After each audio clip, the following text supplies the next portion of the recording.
Tim, this is something that we've hit prior. Did you know that Giffords.org has told us through articles in the media that the NRA is slowly dying? I'm sure you're familiar.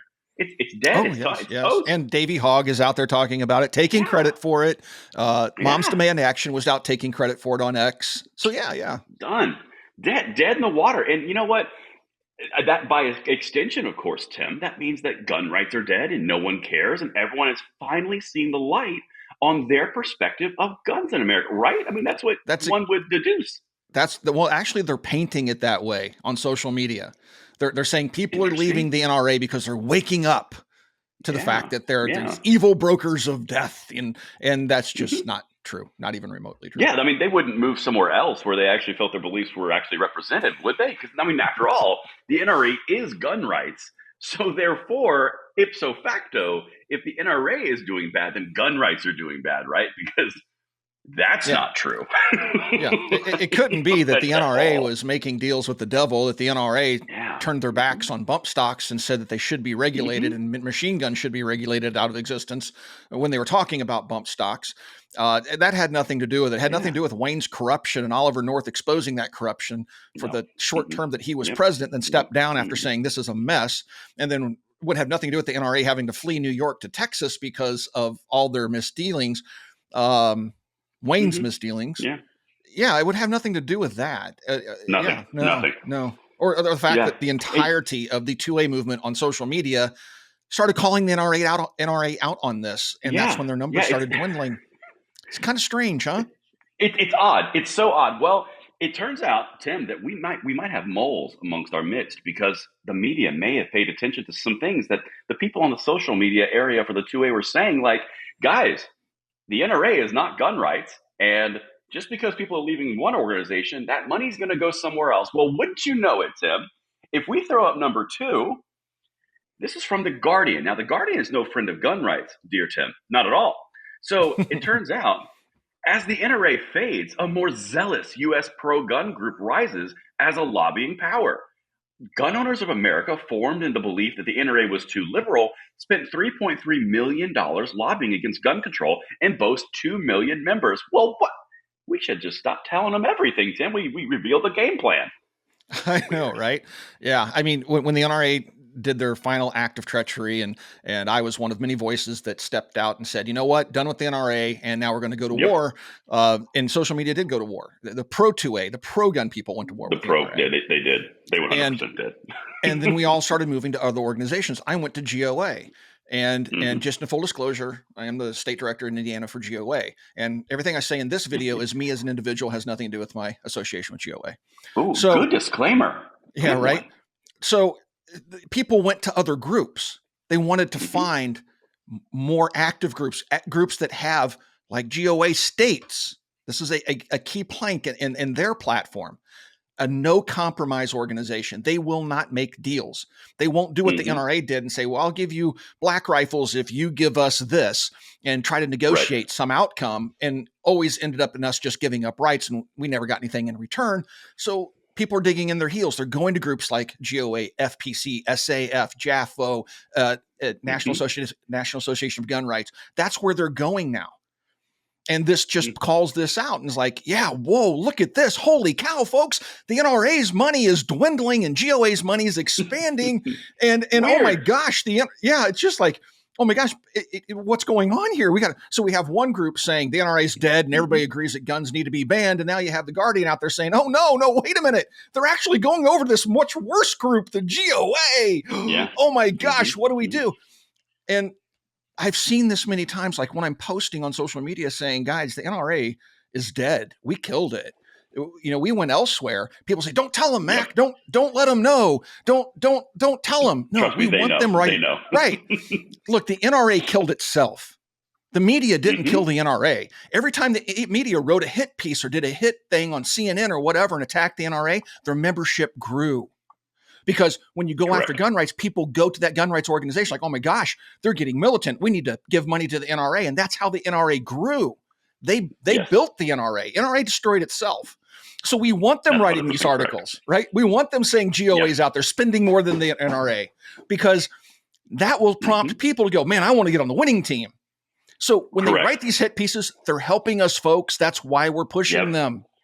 Exactly right. And there's something else that's very, very key to understand this, and because this is the psychology of the left, right? The gun control sits right inside the far left of the Democratic Party. It is not mainstay Democrat.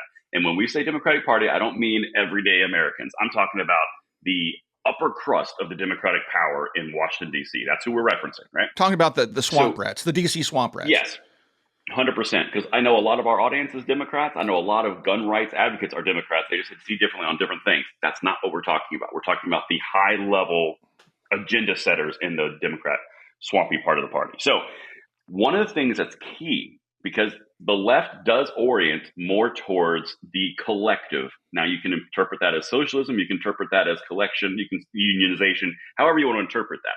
But Tim, you and I were talking offline about just that. They only see groups. And I've said that on my channel multiple times.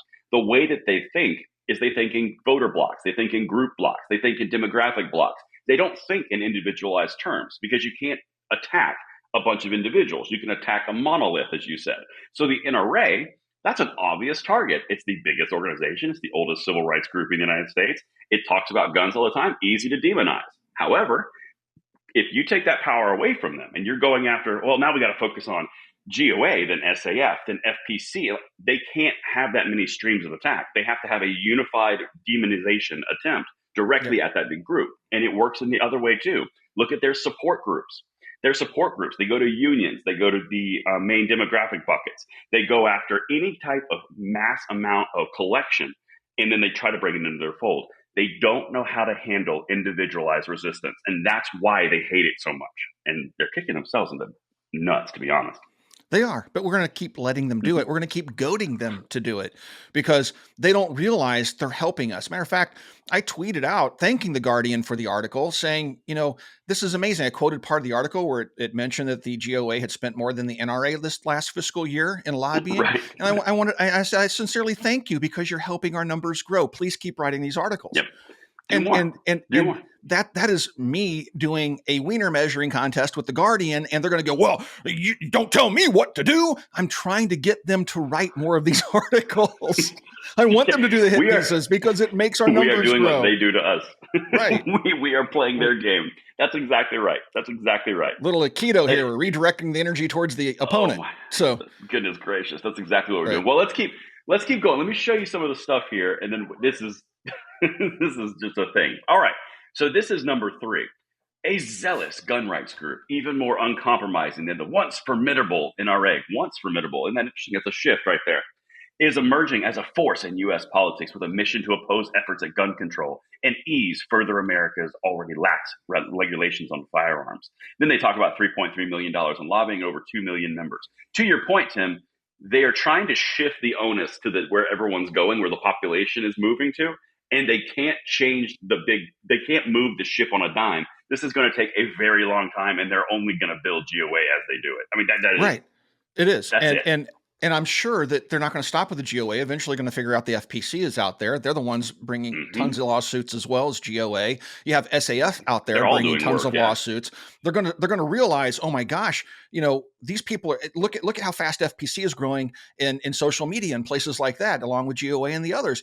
They're going to realize, oh my gosh, this is now decentralized. We can't just demonize the NRA anymore and spend all of our effort and money making this narrative, because it's much easier to create a narrative against one group versus 5 groups. Exactly. Now they're going to have to split their forces and go multiple different directions and try to demonize them all.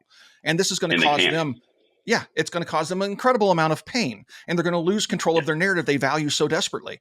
And so this is why we want them to go down this path. This is why we want them to realize the NRA is dead. We want them to give credit to the organizations doing the work. And so this is actually a good thing. So essentially what's happening is we're just going to guerrilla warfare. That's precisely really what this is. That's really what's happening. And I think it's so key because, Tim, you're even seeing it in what the platform that we're on right now. We founded Second Legacy. We all came together in a bigger network, and we're about to reference another channel in that network to further that mission. The entire thing is we are decentralizing from everything that they brought at us, because it's no longer about one big monolith hitting another big monolith. Now it's a street fight. And to be honest, we will win in a street fight. We will struggle in a monolith fight because we don't have as much of a say and we can't do the things that we're excellent at. I think that's a very important piece.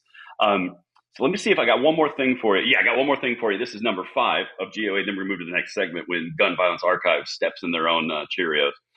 The GOA's lobbying effort in 2022 were notable in another way. It was the only gun rights group to increase its spending in 2022, according to Open Secrets, and surpass the NRA's lobbying expenditures of $2.6 million last year, a drop of over $2 million from the NRA's 2021 total. Tim, you could not have written a better PR piece for gun owners of America than Guardian just did with that one sentence. Oh my gosh, so the only one growing everywhere. Yeah, they're the only ones spending money, and they spent more than NRA. Can we get a quote and a tweet on that one, GOA? Goodness gracious. Here's the problem. I've seen this many times. Like when I first went to war with the NRA over their actions, people are saying, why do you want to do this? Why are you going after the NRA? They're our strongest ally. I'm like, no, I'm urging you to go elsewhere. There are better allies to be had. If we leave NRA, we can build another group like GOA. And that's precisely what we did collectively as a 2A group. We all moved towards this group because they are truly no compromise. They are the only gun rights group that has boots on the ground in DC. They go around and knock on doors. The other groups don't do it anymore. Even NRA has to fly in, consultants to do this now. The GOA is in DC. This is what they do every single day. I've been there. I've walked the halls with them. I know what they're doing. And they are the only group of their kind doing it. And they need to grow. And they are growing. And look what they're doing. Look what we've done in just a couple of years. Yep. This is only going to help. This is only going to help. So don't condemn them for writing this article. Thank them for writing this article because it's only going to boost our numbers and increase our war chest. And there will be more. 100%.